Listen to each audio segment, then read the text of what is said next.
Hello everyone. हर बार की तरह आज भी हम लोग जल्दी से कुछ एग्रीकल्चर के इंपॉर्टेंट क्वेश्चन या फिर कह सकते हो प्रीवियस ईयर के स्टेट एग्जाम और सेंट्रल एग्जाम में जो क्वेश्चन पूछे गए उनका एक कंपाइलेशन है, उसको जल्दी से देखते हैं। और यहाँ पे साथ में आपका रिवीजन भी है और साथ में कई चीज़ें नई सीखने को भी मिलेंगी। पहले क्वेश्चन की बात करें तो यहाँ पे A4 में जो इस बार का क्वेश्चन पूछा गया था वही मैंने रखा है, क्योंकि इस बार उन्होंने सॉइल क्वालिटी को टच कर लिया था। ठीक है, तो ये क्वेश्चन तो आपके लिए ऑलरेडी इंपॉर्टेंट है, बट इससे ज़्यादा एक दो चीज़ें और इंपॉर्टेंट है जो मैं कहूँगा आपको पता होना चाहिए, क्योंकि टर्म्स बहुत सिंपल होते हैं बट फिर भी हमें कन्फ्यूजन हो जाता है। ठीक है, तो ये मैं आपको बता नहीं रहा हूँ बट आपको पता जरूर होना चाहिए। जैसे सॉइल फर्टिलिटी और प्रोडक्टिविटी, अगर आपको इनके बीच का डिफरेंस नहीं पता तो दिक्कत हो जाती है। बड़े सिंपल चीज़ है बट दोनों ऑप्शन में होते हैं तो फिर वो एक जैसा लगता है। ठीक है, ऐसी सॉइल हेल्थ और क्वालिटी है, तो ये कोई बेसिक चीज़ें हैं जिनका मतलब पता होना चाहिए। पर चलो ठीक है, इस बार इन्होंने इससे पूछा। तो देखो होता क्या, हमें सॉइल क्वालिटी अगर पता करनी है तो इसका मतलब हमें बहुत सारी चीज़ें पता करनी है। वहाँ का पीएच क्या है, ईसी क्या है, वहाँ के माइक्रो ऑर्गेनिजम्स क्या है। ठीक है, तो 100 चीज़ें हम लोग मेजर नहीं कर सकते, तो हम लोग इसलिए क्या करते हैं, हम लोग उनमें से कुछ गिनी चुनी चीज़ों को सिलेक्ट कर लेते हैं। मान लो 10-12 चीज़ें हमने चूज कर ली कि जो कैरेक्टर्स या जो इंडिकेटर्स होंगे वो क्या करेंगे, हमें एक आइडिया देंगे कि वहाँ की पूरी सॉइल क्वालिटी क्या है। तो वो जो मिनिमम हमने इंडिकेटर्स चूज किए, पीएच ईसी ये सारे के सारे जो मिनिमम चूज किए उसी को हम बोलते हैं क्या, मिनिमम डेटा सेट, जो हमें सॉइल क्वालिटी का आइडिया दे देंगे। तो यही क्वेश्चन पूछा था कि स्मॉलेस्ट सेट ऑफ इंडिकेटर और properties data needed to characterize soil quality और सॉइल फंक्शन, तो उसको ही कहते हैं क्या, मिनिमम डेटा सेट कहते हैं। हालांकि वो थोड़ा सा आपका उसके लिए ज़्यादा इंपॉर्टेंट है, रिसर्च पर्पज के लिए थोड़ा ज़्यादा इंपॉर्टेंट होता है। ठीक है, तो एमडीएस क्या होता है, अब आपको एमडीएस के बारे में पता है। चलो दूसरा क्वेश्चन प्लांट ब्रीडिंग से आपका। देखो यहाँ पे कॉन्सेप्ट जो है वो साइटोप्लाज्मिक मेल स्टेरिलिटी का है, जो थोड़ा बेसिक कॉन्सेप्ट है। ब्रीडिंग के साथ थोड़ा सा ये है कि टर्मिनोलॉजी से आपसे एक क्वेश्चन खूब पूछता है, टर्मिनोलॉजी से अगर नहीं पूछता है, अगर ऐसा क्वेश्चन अगर आता है तो थोड़ा सा यहाँ पे ये है कि आपको बेसिक चीज़ें पता होनी चाहिए। बेसिक नहीं पता है तो कोई बात नहीं, पता कर रहा हूँ उसको मैं, बाकी आपको थोड़ा सा एकदम ब्रीफ में आइडिया देता हूँ क्या है। मान लो कि एक प्लांट है, ठीक है, ये ऐसे भले बना दे, मान लो कि ये प्लांट है और ये सिर्फ फीमेल फ्लावर्स देता है। ठीक है, इसी को हम बोलते हैं साइटोप्लाज्मिक मेल स्टेराइल। क्योंकि देखो मैं इसको इजी इसलिए कर रहा हूँ क्योंकि अभी पूरा एक्सप्लेनेशन देने का टाइम नहीं, पूरा अलग ही टॉपिक है। ठीक है, क्या बोला, एक प्लांट है जो सिर्फ फीमेल फ्लावर देगा, मेल फ्लावर इसमें प्रेजेंट ही नहीं है। ठीक है, मेल फ्लावर क्या है, इसमें प्रेजेंट ही नहीं है। ठीक है, अब देखो ये वो प्लांट नहीं है कि जिसमें मेल और फीमेल एक प्लांट में नहीं हो सकते, ये वैसा प्लांट भी नहीं है, इसमें हो सकते हैं बट ये फिर भी ऐसा है जिसमें नहीं है। ठीक है, अब इसको हम लोग एक ऐसे मेल प्लांट के साथ क्रॉस कराएंगे जो क्या करेगा, जो इनकी प्रोजेनी बनेगी वो भी क्या करेगी, उसमें भी सिर्फ फीमेल फ्लावर्स होंगे, मेल फ्लावर्स नहीं आएंगे। ठीक है, ये मेल फ्लावर से हमने क्रॉस कराया तो इसको हम बोलते हैं मेंटेनर, मतलब ये इसको मेंटेन करके रखेगा। फीमेल है तो फीमेल फ्लावर्स ही आएंगे, मेल फ्लावर्स अभी भी नहीं आएंगे। फायदा क्या हुआ भाई, इमेस्कुलेशन वगैरह की जरूरत नहीं पड़ेगी कि आप मेल फ्लावर अलग से हटाओ और फीमेल फ्लावर्स फिर आप कवर करके रखो, तो इमेस्कुलेशन वाला प्रोसेस वगैरह आपका रिमूव हो गया। ठीक है, तो इसको हम बोलते हैं मेंटेनर लाइन। अब क्या होता है, अब हम जब भी हाइब्रिड बनाना होता है तब हम इसको ऐसे मेल प्लांट के साथ क्रॉस कराएंगे जो इसको क्या कर देगा, जो इसको फर्टाइल कर देगा, मतलब मेल और फीमेल, मेल फर्टाइल कर देगा कि अब मेल और फीमेल दोनों के दोनों जो फ्लावर्स है इसमें प्रोड्यूस होंगे। तो हाइब्रिड बनाने के लिए क्या किया जाता है राइस में, आपका जो CMS लाइन है, ठीक है, जिसमें से फीमेल फ्लावर्स बन रहे थे उसको रिस्टोर लाइन के साथ, कि अब हमने इसके साथ क्रॉस कराया तो अब जो प्रोजेनी बनेगी उसमें मेल फ्लावर्स भी आए, उसने उसकी मेल फर्टिलिटी को रिस्टोर कर दिया। ठीक है, आई होप कॉन्सेप्ट ये बेसिक से समझाने की कोशिश की, समझ आया होगा। इसका आंसर सी है, वरना साइटोप्लाज्मिक मेल स्टेरिलिटी थोड़ा सा कॉम्प्लेक्स है जो आपको और समझना पड़ेगा। ठीक है, तो इसका सी ऑप्शन है, तो ये वही चीज़ यहाँ पे लिखी हुई भी है। चलो आगे आओ। ठीक है, ए लाइन क्या होता है, बी लाइन क्या होता है, जो हमने बात करी उसी के यहाँ पे अलग अलग टर्म्स दिए हुए हैं, पढ़ना इसको एक बार, समझ में आ जाएंगी चीज़ें। चलो देखो भाई, कई बार आपसे वीड्स के रिगार्डिंग क्वेश्चन पूछता है। वीड देखो इतना भी वैसा टॉपिक नहीं कि आप एकदम छोड़ के ही भाग जाओ कि क्या ही आएगा, है ना, छोड़ना नहीं है, कुछ भी नहीं छोड़ना है, कुछ भी नहीं छोड़ना है। अगर मैं रूट्स के रिगार्डिंग बात करूं, रूट्स के रिगार्डिंग मतलब आपका एक होगा टोटल पैरासाइट और दूसरा होता है क्या, आपका पार्शियल। ठीक है, टोटल का एग्जाम्पल भी इंपॉर्टेंट, पार्शियल का एग्जाम्पल भी इंपॉर्टेंट, क्योंकि टोटल का एग्जाम्पल है आपका और बैंक है और पार्शियल में आ जाता है आपका स्ट्राइगा। ठीक है, और बैंक और स्ट्राइगा, इन्हीं दोनों में से एक यहाँ पे आंसर भी है। ठीक, ठीक है, कस्कुटल ओरेंथस ये आपके स्टेम पैरासाइट है ना, अभी देखते हैं। ठीक है, और बैंक की आपका सोलोनेसियस क्रॉप जैसे कि टोबैको हो गया, यहाँ पे आपका ये क्या है, यहाँ पे ये पैरासाइट की तरह काम करता है, वीड यहाँ पे ये काम आएगी।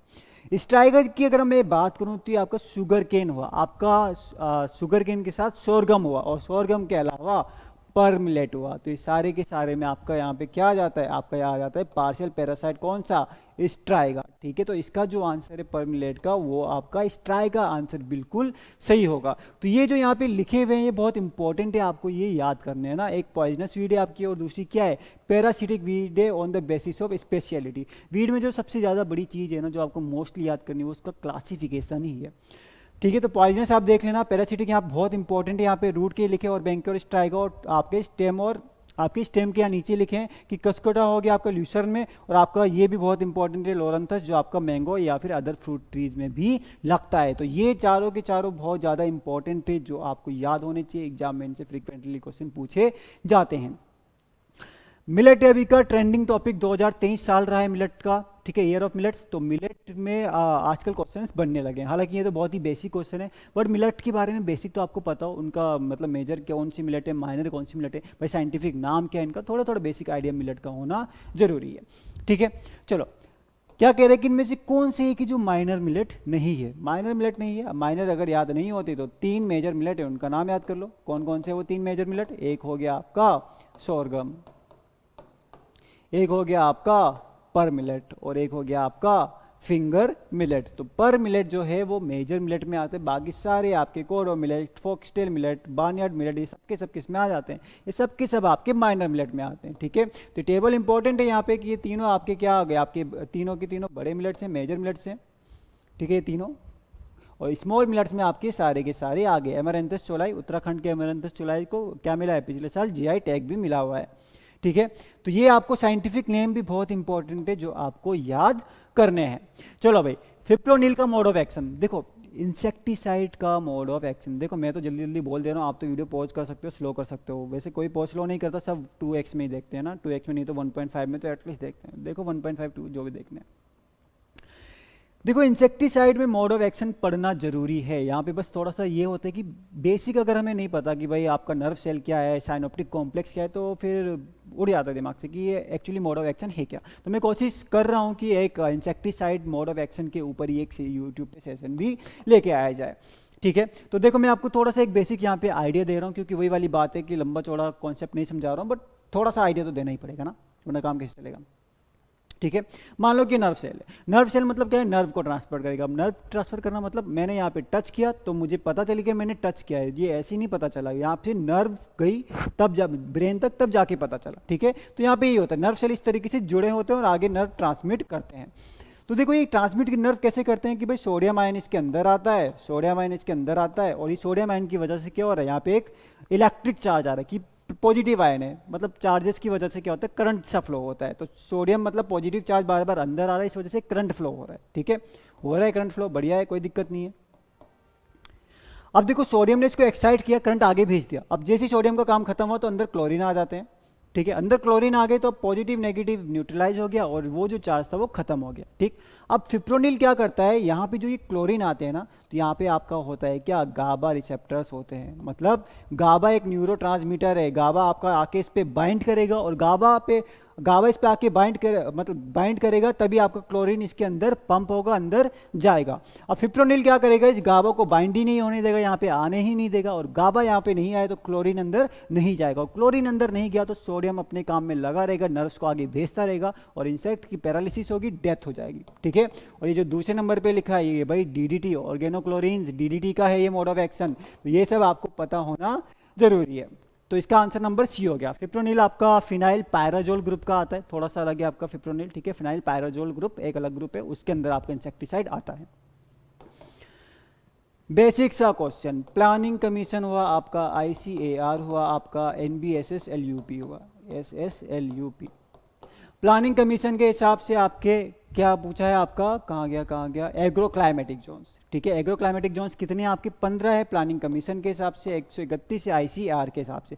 NBSSLUP के हिसाब से आपके इसने दिए agro ecological regions, IER, agro ecological regions दिए हुए हैं, कितने 20 दिए हुए हैं एग्रो इकोलॉजिकल रीजन, और 60 दिए हुए हैं इसके सब एग्रो इकोलॉजिकल रीजन्स। ठीक है, तो ये डेटा याद रखना है, ये किसकी बात है? एग्रो क्लाइमेटिक जोन्स की बात है। प्लानिंग कमीशन का कितना है, आईसीआर का कितना है, दोनों को याद रखना है। और ये किसकी बात है? ये एग्रो क्लाइमेटिक जोन्स की, ये एग्रो इकोलॉजिकल रीजन से जो 20 दिए हुए हैं एनबीएसएस एलयूपी ने, और 60 इसके सब रीजन्स दिए हुए हैं।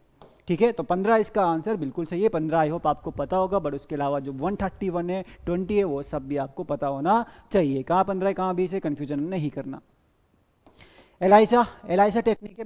देखो भाई, मैं आपसे बार बार बोलूंगा कि जेनेटिक्स भी ऐसा नहीं कि आप एकदम ऊपर से उड़ा दो। अब डीएनए क्या होता है आपको पता होना चाहिए, डीएनए में कौन सी बॉन्डिंग होती है ये भी आपको पता होना चाहिए। बेसिक चीज़ें हैं, ठीक है।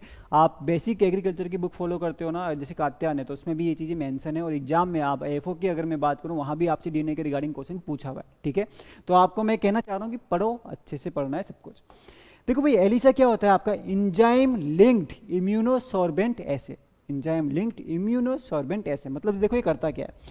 कोई भी बीमार होगा, मान लो कि आप बीमार हो गए, ठीक है। आप क्या होते हैं? बीमार होते हो। बीमार होने के बाद आपका क्या होता है? अंदर कोई बैक्टीरिया वायरस कुछ ना कुछ होगा, तो उसके अगेंस्ट में, ठीक है, उसके अगेंस्ट में क्या होता है? जो हमारी बॉडी होती है वो एंटीबॉडीज बनाती है, ठीक है। कुछ एंटीबॉडीज क्या होती है? प्रोटीन होती है, जो क्या करेंगे? उनसे फाइट करेंगे, उनके अगेंस्ट बनती है एंटीबॉडी। मतलब उस बॉडी की जो भी मतलब पैथोजन है उसके अगेंस्ट में बनेगी, वो एंटीबॉडीज बनती है। और एलिसा क्या करता है? उसी एंटीबॉडीज का पता लगाता है कि भाई ये एंटीबॉडीज बन रही है, तो इसका मतलब ये वाला पैथोजन उसमें प्रेजेंट होगा। तो यहाँ पे ये किसको डिटरमाइन करेगा? प्रोटीन को। पेप्टाइड्स मतलब अमीनो एसिड हो गए, पेप्टाइड्स हो गए, या फिर कोई इंजाइम्स वगैरह हो गई, उसके रिगार्डिंग ये पता लगाएगा प्रोटीन से आपका ELISA. Shelf life of bio fertilizer, ठीक है। देखो, बायो फर्टिलाइजर के प्रोडक्शन के रिगार्डिंग क्वेश्चन आने के चांसेस वैसे कम रहते हैं, ठीक है। बट एक स्टेट एग्जाम में पूछा हुआ था फॉर्मुलेशन के रिगार्डिंग क्वेश्चन, तो पूछा है तो पूछा है। बायो फर्टिलाइजर बहुत इंपॉर्टेंट है, क्वेश्चन बनते हैं, बट उसके प्रोडक्शन के रिगार्डिंग थोड़ा सा कम बनते हैं, ठीक है। बायो फर्टिलाइजर हुआ क्या भाई? वही आपके जो भी micro organisms as a fertilizer या फिर सॉइल की प्रोडक्टिविटी, फर्टिलिटी को इंक्रीज करने के लिए हम लोग यूज करते हैं, जैसे एजेटोबैक्टर है। राइजोबियम का सबसे पहले कल्चर किया गया था, मतलब लैब में, मतलब बायो फर्टिलाइजर मास प्रोडक्शन आपका किसका? राइजोबियम का पहले किया गया था। तो जो सॉलिड कैरियर बेसिस पे होते हैं उनकी जो आपका महीने की बात करूँ, 3 महीने का होता है। तो अगर लिक्विड में बायो फर्टिलाइजर बनाया जाता है तो 12 महीने तक काम चल जाएगा, ठीक है। सेल्फ लाइफ पता है ना सबको कि खराब नहीं होगा वो उतने टाइम तक, तो वही चीज़ यहाँ पे मेंशन्ड है। रेस्पिरेटरी क्वेश्चन, प्लांट फिजियोलॉजी का एक बेसिक क्वेश्चन है, 11th-12th में पढ़ा होगा। नहीं पढ़ा होगा तो फिर कुछ टाइम पहले पढ़ा होगा, मतलब जब आपने जनरल एग्रीकल्चर पढ़ा होगा, फिजियोलॉजी तब भी नहीं पढ़ा होगा, तो चलो पढ़ते हैं। देखो भाई, रेस्पिरेटरी क्वेश्चन का एक सिंपल सा कॉन्सेप्ट है। क्या कॉन्सेप्ट ये है कि कोई भी चीज़, यहाँ पे बात हो रही है उसे प्लांट की, या फिर कोई भी चीज़ क्या है? CO2, मतलब किसी भी प्रोसेस में CO2 कितना रिलीज हो रहा है और ऑक्सीजन का कितना इनटेक हो रहा है, ठीक है, ठीक है। CO2 कितना रिलीज हो रहा है और ऑक्सीजन कितना इनटेक हो रहा है, CO2 डिवाइडेड बाय ऑक्सीजन, यही हो गया क्या? Respiratory question. कुछ सिंपल से अगर मैं वैल्यूज लिख दूँ, जैसे फैट होता है, जैसे होता है आपका प्रोटीन होता है। अब इसको डिलीट कैसे करें? नहीं करेंगे, ठीक है। फैट होता है आपका, प्रोटीन होता है, और होता है आपका कार्बोहाइड्रेट्स, ठीक है। फैट आपका ये 0.7 के आसपास होता है। प्रोटीन की बात कर दूं तो 0.7 से 0.8, प्रोटीन 0.9, और कार्बोहाइड्रेट का जो रेस्पिरेटरी कोशेंट है वो 1 होता है। मतलब आपका जब कार्बोहाइड्रेट का ऑक्सीडेशन हो रहा होगा तो जितनी CO2 रिलीज करता है उतना ही वो ऑक्सीजन लेता भी है। ऑर्गेनिक एसिड्स की बात करूं, ऑर्गेनिक एसिड तो ये आपका 1 से ज़्यादा होता है, 1.33 के आसपास इसका रेस्पिरेटरी क्वेश्चन होता है। पर पूछा क्या है? इन्फानाइट पूछा है, ठीक है। इन्फानाइट का मतलब क्या हुआ?